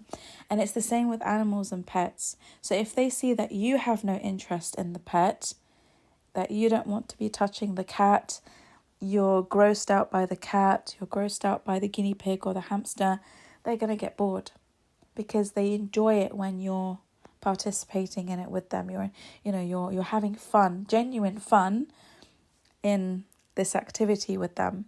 So it's just food for thought. I'm not saying that you have to become an animal person or you have to force yourself into doing things that you don't want to do, but this comes with parenting. If your child loves painting, just do it with them. Not every time, but every now and again. Give them something to look forward to. Like, oh, today me and mum are going to paint a big painting, a canvas of something. They really enjoy it and it gives them good memories. I mean, my dad wasn't the easiest of fathers. He was very difficult. He was quite narcissistic. But I always remember that good side of him. And it's good to be able to hold on to the good side of your parent that gave you something valuable in life today. Okay, you've now taken something from that part of your life and it's become a part of who you are because of the good side of that narc parent. So, create good memories for your children, even if you are difficult and you know you're difficult and you know you have issues and you know you have every problem under the moon and the sun. It doesn't matter. Give your children some good memories that they can hold on to so that when they look back in their memory, they will see good things about you. They will see that you made an effort, that you actually tried to like the things they like and participate and, feel their joy. And when kids, feel that genuine joy from you, they love everything so much more. Wallah, they love everything so much more. I mean, if my friend got involved with her kids, with the hamster, their relationship will be taken to another level because the hamster is something they really love, but they want participation from their mother. They want that interaction and that quality time. If that quality time is not being given, I'm telling you, they want the admiration, they want the validation, they want the, oh wow, look at you with that hamster, look how well you're looking after the hamster. But when the mother's not really, she's not really noticing, the hamster no longer becomes special. The cat no longer becomes special. So, again, food for thought. I hope that's helped, inshallah. I don't want to make this too long, but those were the main questions that I received. And I felt they were important. And inshallah, they will help you understand how to nip NPD in the bud. Okay, so you now know the core elements that cause a narcissistic personality disorder to form. Okay, so if you like this podcast, please do like, share and subscribe to the channel. Please do share this with people whom you feel could really benefit from it. Do reach out for one-to-one counselling and coaching if you need it. My email is below. And do grab a copy of the book if you haven't already. There's loads of information in there as well. It will help you if you can't afford counselling and coaching. It will guide you through, an educational healing journey so that you can make sense of yourself and your life and the people around you. Okay? So thank you for listening if you're still with me until now. And until the next podcast, inshallah, Assalamu alaikum wa rahmatullahi wa barakatuh.